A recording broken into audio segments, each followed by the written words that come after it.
Bonjour. Pour commencer ce culte, je vous propose un temps de recueillement dans la présence de notre Seigneur. Il est présent au milieu de nous. Et prenons simplement le temps de l'écouter, d'entendre sa voix, juste dans sa présence.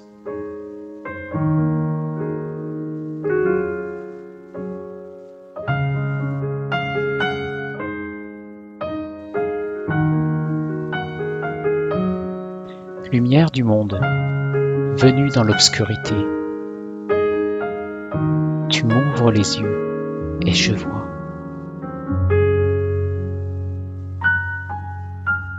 Tant de beauté que mon cœur ému t'adore. Je sais que ma vie est en toi. Alors me voici, Seigneur, pour te louer. Me voici à tes pieds. Me voici pour dire, tu es mon Dieu. Car tout en toi est beauté. Tout en toi est grandeur. Tout en toi est merveilleux pour moi.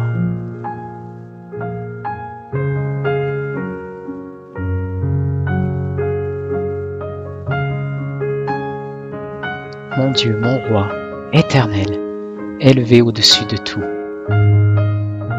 Ta gloire resplendit dans le ciel. Tu es venu humblement sur cette terre, tu t'es donné par amour.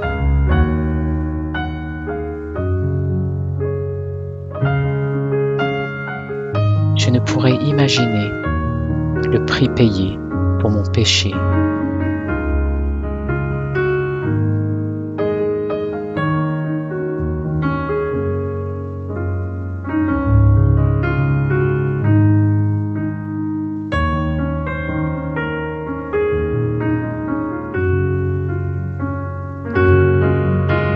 Merci Seigneur. Merci pour la croix. Merci pour ton amour Seigneur. Merci pour tant de bonté Seigneur. Merci pour ta grâce Seigneur.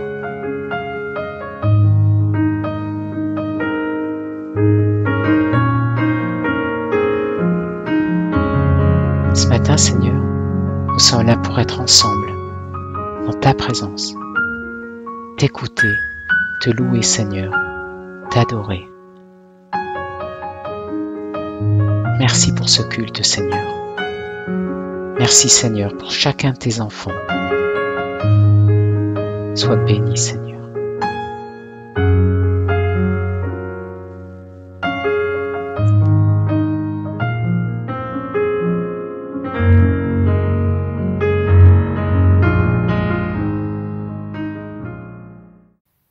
Bonjour à chacun et à chacune et bienvenue à ce culte du 24 mai 2020.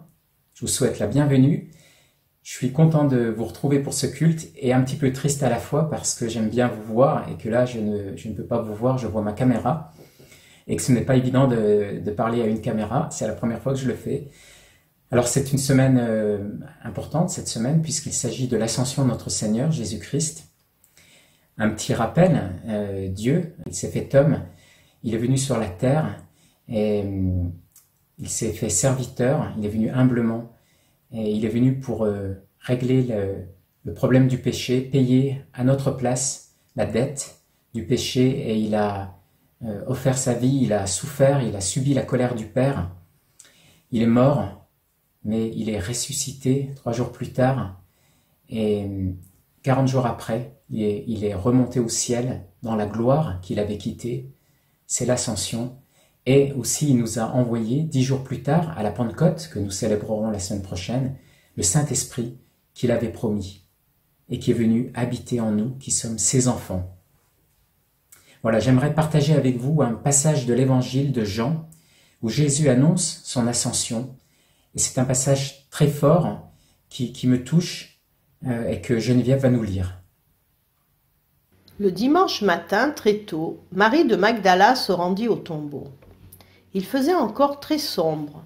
Elle vit que la pierre fermant l'entrée du sépulcre avait été ôtée de devant l'ouverture.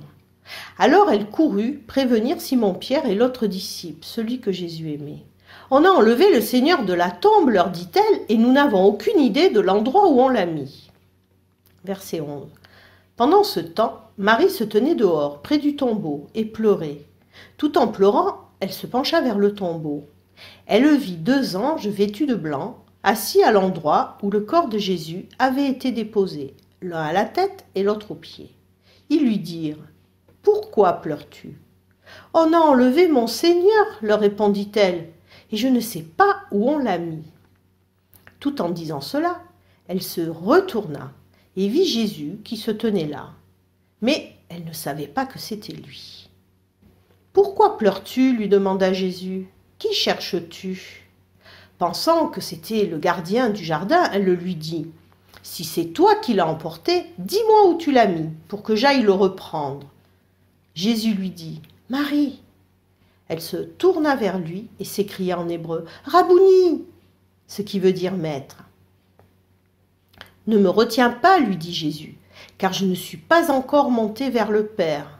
Va plutôt trouver mes frères et dis-leur de ma part, je monte vers mon Père qui est votre Père, vers mon Dieu qui est votre Dieu. » Voilà, merci Geneviève. Alors ce passage, comme je vous le disais, il me réjouit parce que on peut imaginer Marie qui vient au tombeau, qui doit souffrir, être dans le deuil suite à la mort de son maître, et qui en plus découvre que le tombeau est vide. Jésus, le corps n'est plus là. Mais Jésus, il est vivant. C'est juste qu'elle ne le reconnaît pas. Et quand Jésus dit « Marie », là, elle le reconnaît.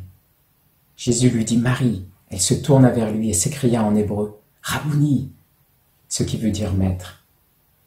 Et Jésus a dit qu'il appelle ses brebis par leur nom, et elles reconnaissent leur voix. Et Marie a reconnu sa voix. Et j'aimerais partager avec vous 2 témoignages personnels, parmi d'autres que j'ai vécus pendant ce temps de confinement. J'aimerais les faire parce que c'est à la gloire de Dieu. Je veux lui rendre gloire, lui dire merci.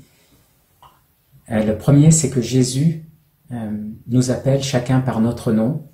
Et puis le deuxième, c'est que sa présence, elle est plus précieuse que l'or, plus précieuse que les diamants. Il y a au début du confinement, en fait, j'avais de la fièvre, et Geneviève aussi d'ailleurs le lendemain, et j'avais des douleurs au thorax qui ont duré 15 jours. Donc la première journée, je me suis vraiment inquiété, j'étais anxieux, inquiet, tellement inquiet que j'avais du mal à respirer, donc ça a augmenté encore plus le stress par rapport au virus. Et je n'arrivais pas à dormir.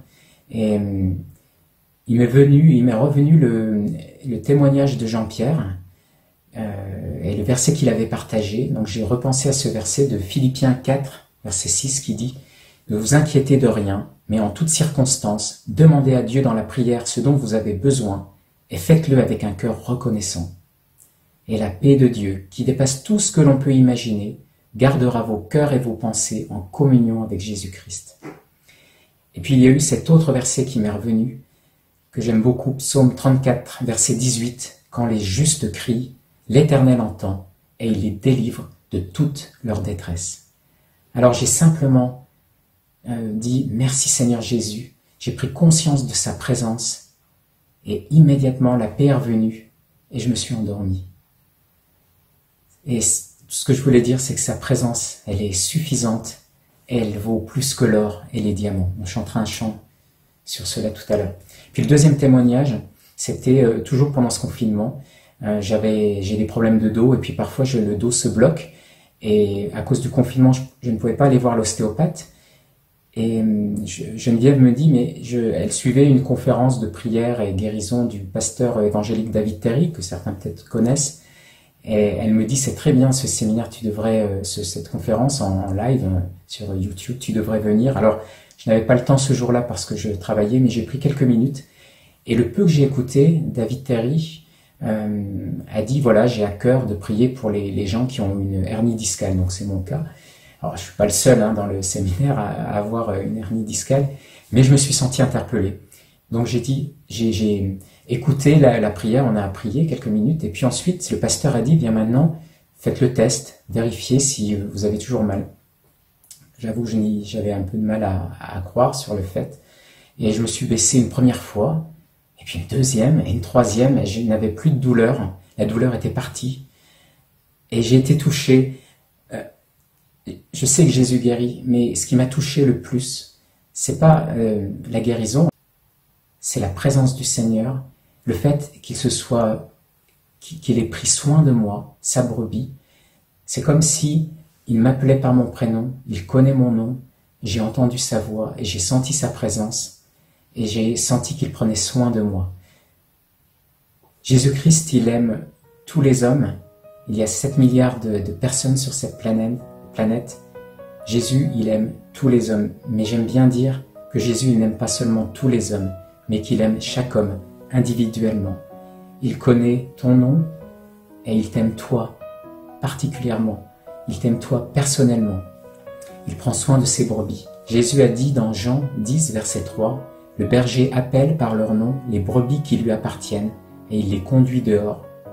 Il marche devant elles et les brebis le suivent parce qu'elles connaissent sa voix. » C'est ce que Jésus-Christ a fait avec Marie. C'est ce qu'il fait avec nous, avec toi. C'est lui qui t'a appelé à la croix. Jésus connaît ton nom. Il t'aime d'un amour sans condition. Tu es précieux à ses yeux. Et la Bible dit qu'il tient à toi comme la prunelle de ses yeux. Il a souffert à la croix en portant ton péché, tes maladies, tes souffrances. Il t'a donné sa justice. Tu es devenu parfait à ses yeux, la bonne odeur de Christ. Et son plaisir, plus que toute chose, plus que tout ce que tu pourrais faire pour lui, c'est d'être dans la communion avec toi, de partager un moment d'intimité avec toi. C'est précieux. Voilà, je vous invite à chanter 2 chants, cet amour, Dieu qui nous appelle par notre nom, il nous a appelés à la croix. Et ensuite, toujours le même, qui nous parle de sa présence, qu'elle est suffisante et qu'elle est plus précieuse que les diamants.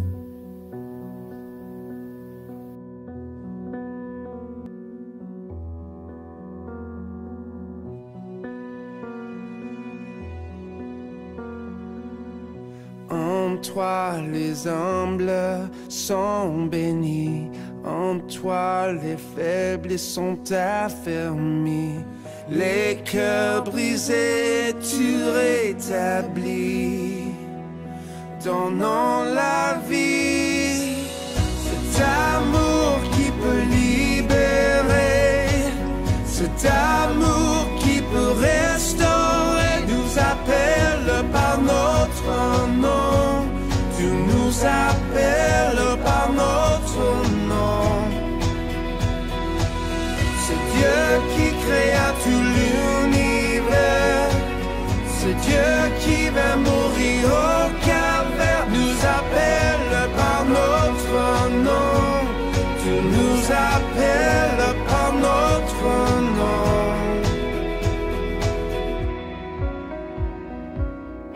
À ceux qui doutent de la foi, aux chancelants, tu tends les bras, tu les appelles de ta voix. Venez à moi, cet amour qui peut libérer, cet amour qui peut restaurer, nous appelle par notre nom. Tu nous appelles par notre nom. C'est Dieu qui créa tout l'univers, c'est Dieu qui va mourir au calvaire, nous appelle par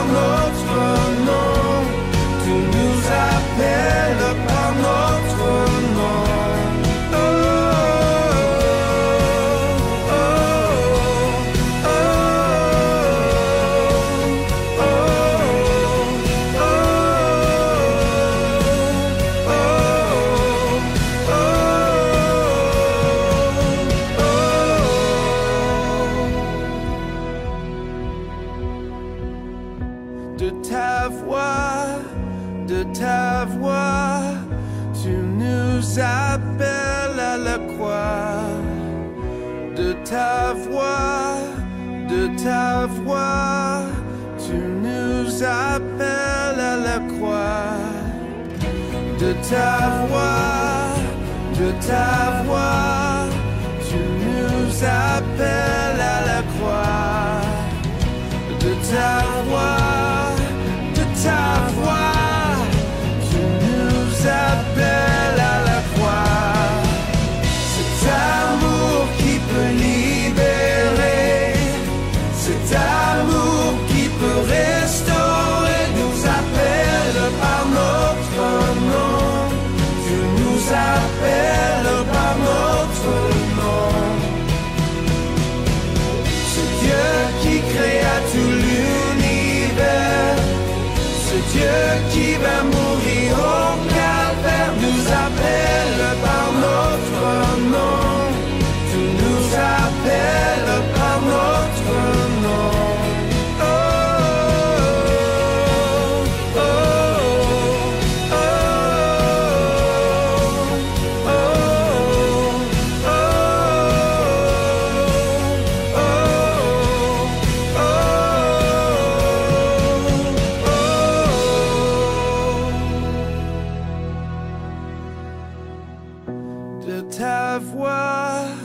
De ta voix, tu nous appelles à la croix. De ta voix, tu nous appelles à la croix.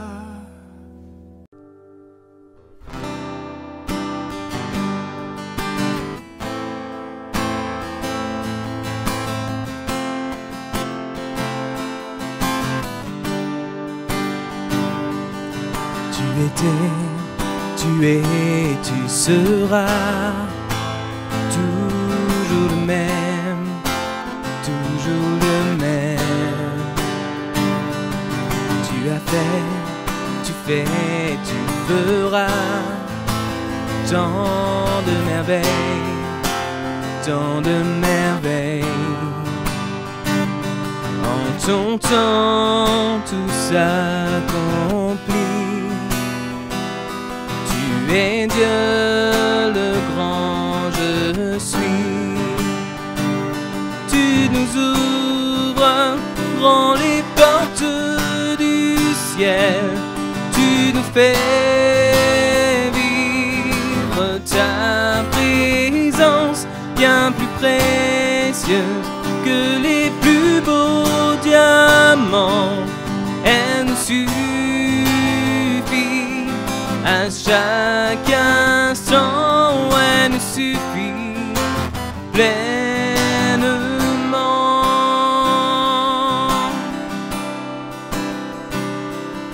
Tu étais, tu es, tu seras toujours le même, toujours le même. Tu as fait, tu fais, tu feras tant de merveilles, tant de merveilles. En ton temps, tout s'accomplit. Tu es Dieu le grand, je suis. Tu nous ouvres grand les portes du ciel.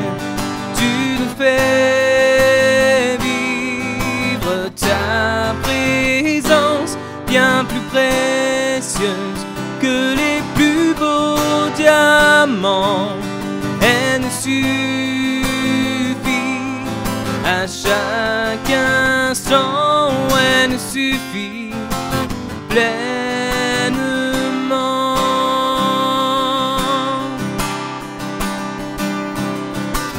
El Shaddai, Dieu tout-puissant,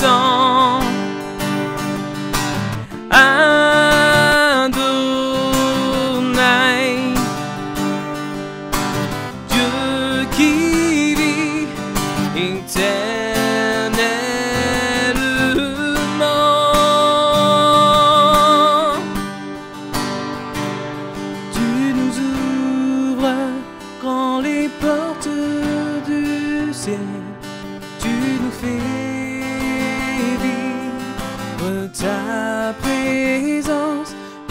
précieuse que les plus beaux diamants.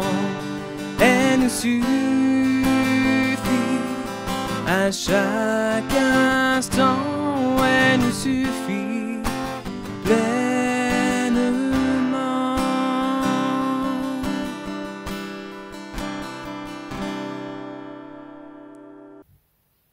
Je reprends notre texte dans Jean chapitre 20, verset 17.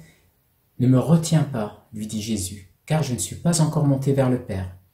Va plutôt trouver mes frères et dis-leur de ma part, je monte vers mon Père qui est votre Père, vers mon Dieu qui est votre Dieu. » Je suis interpellé par cette parole de Jésus-Christ qui dit que maintenant, nous, qui étions ennemis de Dieu, eh bien par le sang précieux de Jésus-Christ, par sa mort et sa résurrection, nous sommes devenus, par le moyen de la foi, enfants adoptifs de Dieu.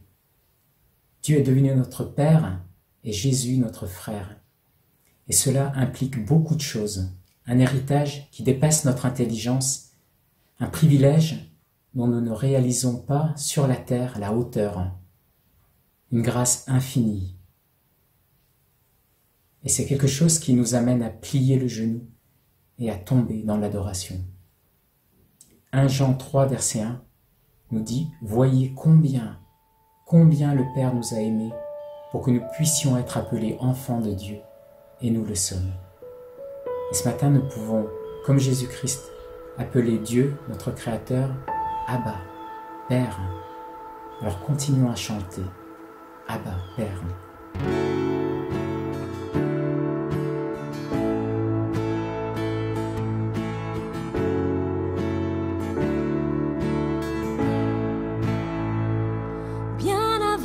Le chant qui crée l'univers, bien avant l'esprit qui planait sur la terre, bien avant que tu me fendes de la poussière, tu rêvais du jour où tu pourrais m'aimer,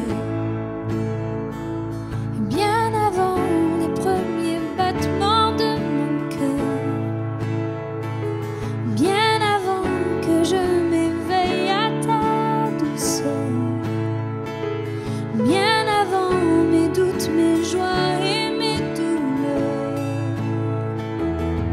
tu rêvais du jour où je pourrais t'aimer. Tu rêvais du jour où je pourrais t'aimer. Abba, Père, je suis à toi. Abba, Père, je suis à toi. Abba, Père, je suis à toi. Abba, Père, je suis à toi.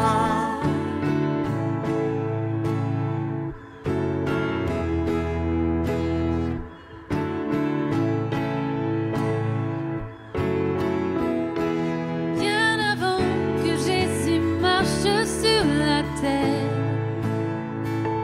bien avant le Fils qui nous montre le Père, bien avant que les cieux sur moi soient ouverts, oh, tu rêvais du jour où tu pourrais m'aimer. Bien avant que mon péché brise ton cœur, bien avant que coule le sang et la sueur, bien avant les clous, le froid et la douleur, tu rêvais du jour où je pourrais t'aimer. tu rêvais du jour où je pourrais t'aimer. Abba, Père, je suis à toi. Abba, Père, je suis à toi. Abba, Père, je suis à toi. Abba, Père, je suis à toi. Abba, Père,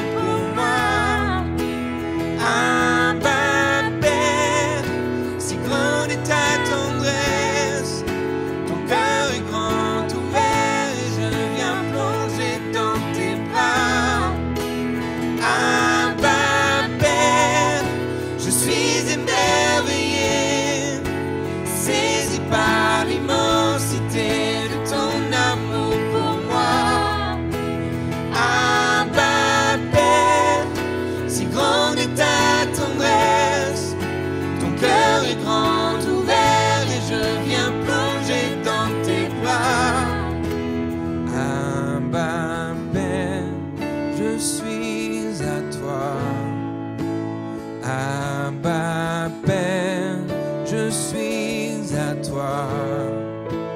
Abba Père, je suis à toi. Abba Père, je suis à toi.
Dieu.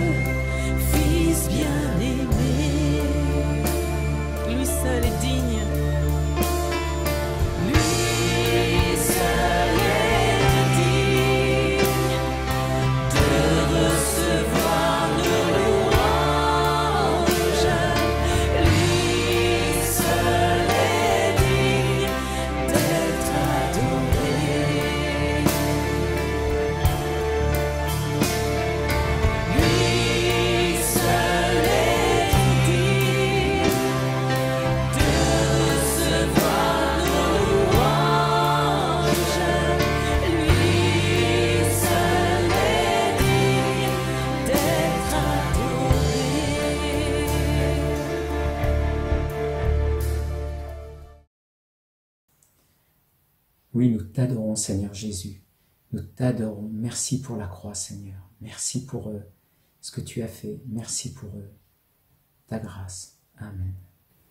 Voilà, nous arrivons au moment central de ce culte, le moment de la Sainte Seine. Alors pour ceux qui le souhaitent, ceux qui ont placé leur confiance en Jésus-Christ, eh bien je vous invite à prendre du pain et du vin, ou du jus de raisin si vous n'avez pas de vin. Pour les autres, vous pouvez tout simplement prier, méditer pendant ce temps. Mais d'abord, j'aimerais introduire ce temps de scène en prenant un texte dans 1 Corinthiens 11, au verset 23. Jésus-Christ, il nous a appelés à nous souvenir de sa mort à la croix. Alors bien sûr, il est ressuscité, et c'est le Christ vivant qui nous invite à le faire, mais il a voulu que nous nous souvenions de sa mort, c'est-à-dire de ce qu'il a fait à la croix pour le salut de l'humanité. 1 Corinthiens 11, verset 23. « Car voici la tradition que j'ai reçue du Seigneur et que je vous ai transmise. Le Seigneur Jésus, dans la nuit où il fut livré pour être mis à mort, prit du pain. Et après avoir prononcé la prière de reconnaissance, il le rompit en disant « Ceci est mon corps, il est pour vous, faites ceci en souvenir de moi. » De même, après le repas, il prit la coupe et dit « Cette coupe est la nouvelle alliance scellée de mon sang. Faites ceci toutes les fois que vous en boirez, en souvenir de moi. » Donc, chaque fois que vous mangez de ce pain et que vous buvez de cette coupe, vous annoncez la mort du Seigneur, et ceci jusqu'à son retour. C'est pourquoi quiconque mangerait le pain ou boirait de la coupe du Seigneur d'une manière indigne se rendrait coupable envers le corps et le sang du Seigneur. Que chacun donc s'examine sérieusement lui-même, et qu'alors il mange de ce pain et boive de cette coupe. Car celui qui mange et boit sans discerner ce qu'est le corps se condamne lui-même en mangeant et en buvant ainsi. C'est pour cette raison qu'il y a parmi vous tant de malades et d'infirmes, et qu'un certain nombre sont morts. Jésus a partagé du pain et du vin. Le pain, premièrement, c'est son corps brisé.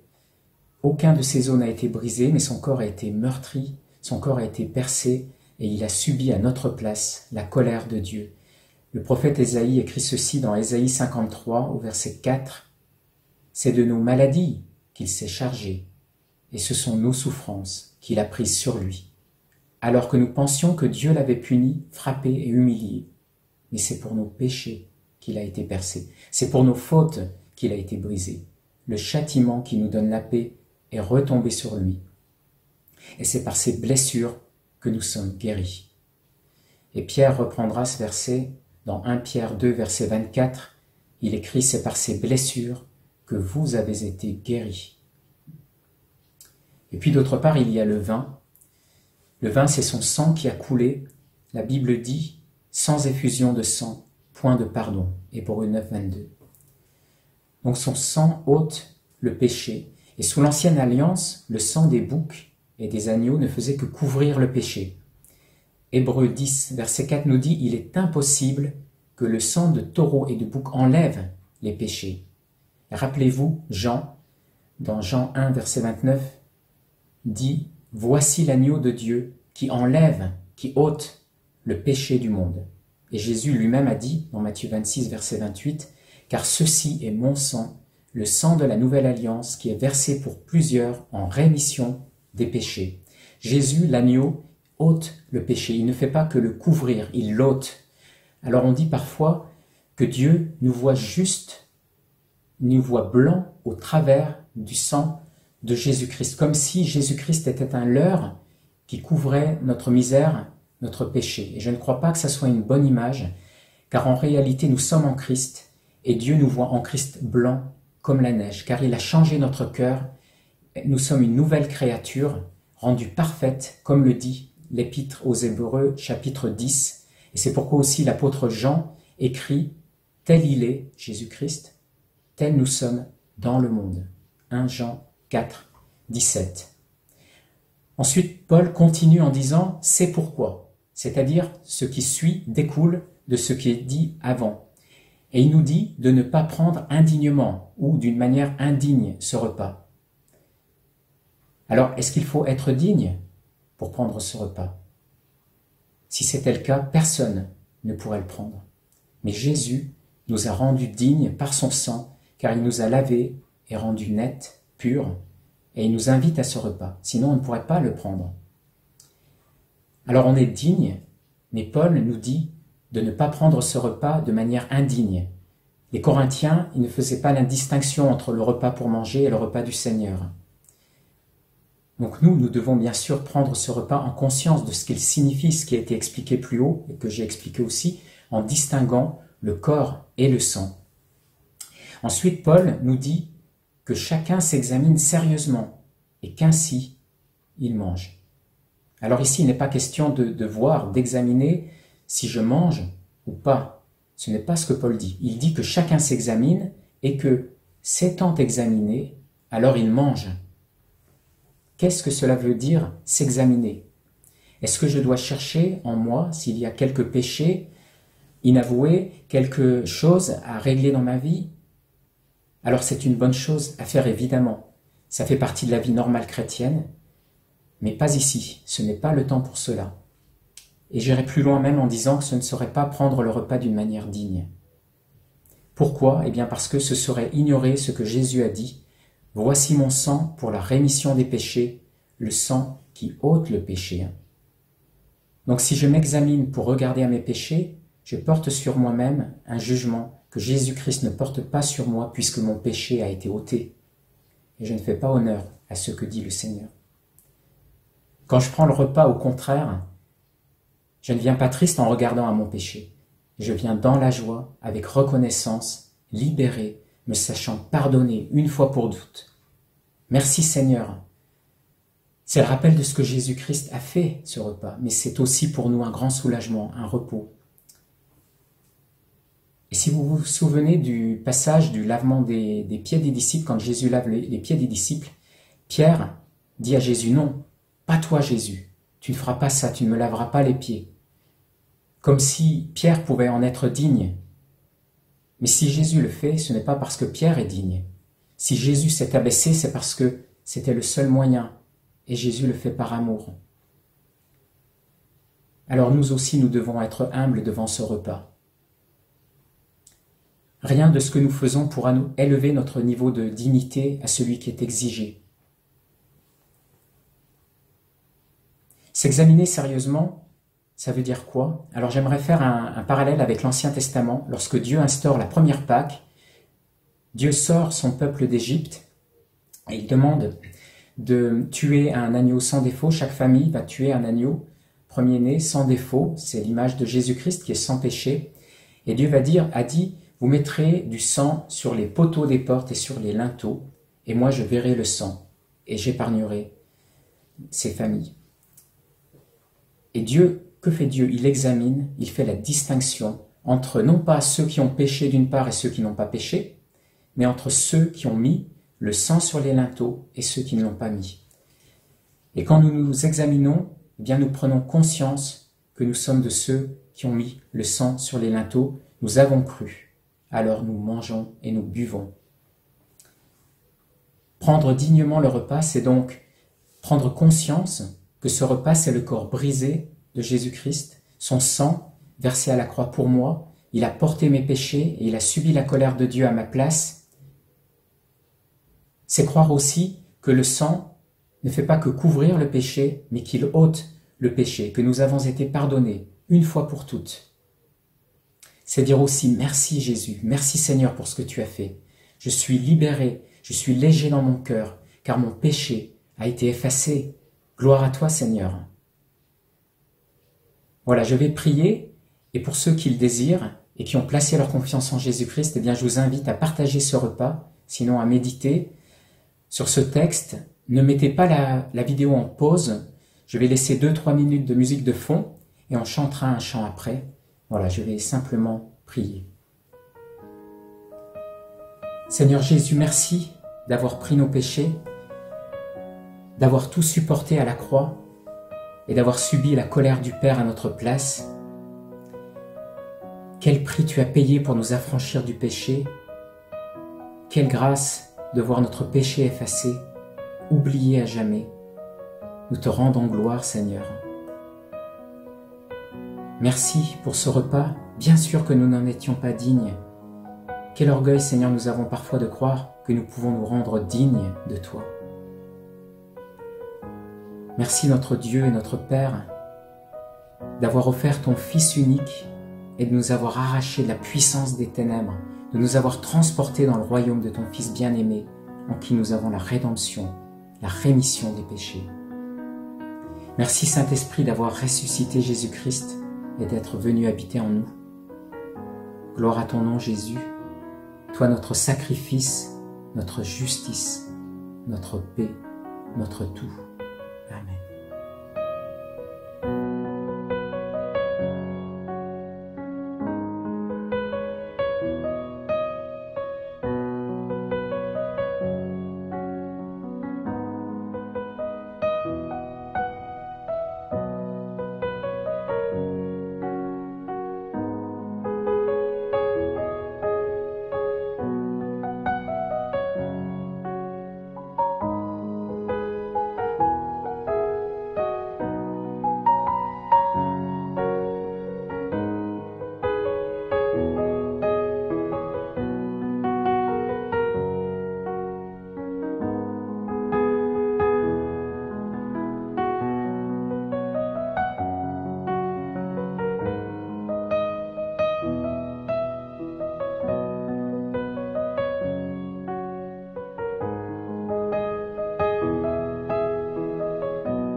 labeur, fardeau, souci. Déjà, je suis passée de Dieu, la grâce m'a jusqu'ici soutenue, consolée.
l'éternité.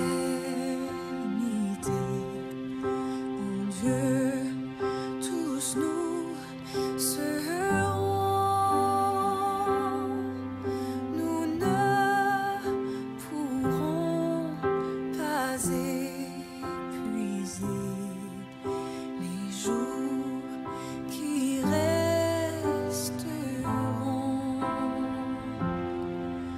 les jours qui resteront,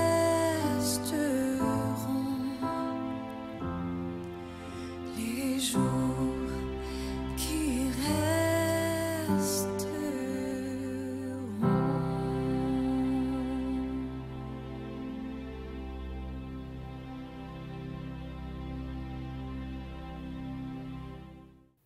Voilà, avant de nous quitter, je voudrais vous laisser un dernier verset. Dans Matthieu 28, verset 18, « Toute autorité m'a été donnée dans le ciel et sur la terre », c'est Jésus qui parle. « Allez donc et faites disciples toutes les nations, les baptisant pour le nom du Père et du Fils et du Saint-Esprit, leur enseignant à garder toutes les choses que je vous ai commandées. Et voici, moi, je suis avec vous tous les jours jusqu'à la fin du monde. » Voilà, je vous souhaite à tous un excellent dimanche, une bonne semaine, dans la paix, la joie de notre Seigneur, en gardant les yeux fixés sur lui, quelles que soient les circonstances.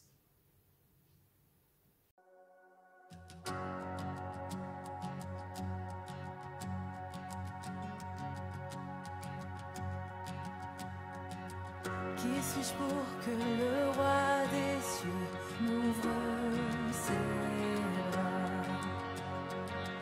Perdu mais trouvé par sa grâce, son amour pour moi, son amour pour moi. Il m'a libéré, ma dette est payée, je suis enfant de Dieu, je suis à lui. Il m'a racheté à la croix grâce à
Tu choisis et affranchis. En toi je sais qui je suis. Tu es pour moi, pas contre moi. En toi je sais qui je suis. Je suis choisi et affranchi. En toi je sais qui je suis. Tu es pour moi, pas contre moi.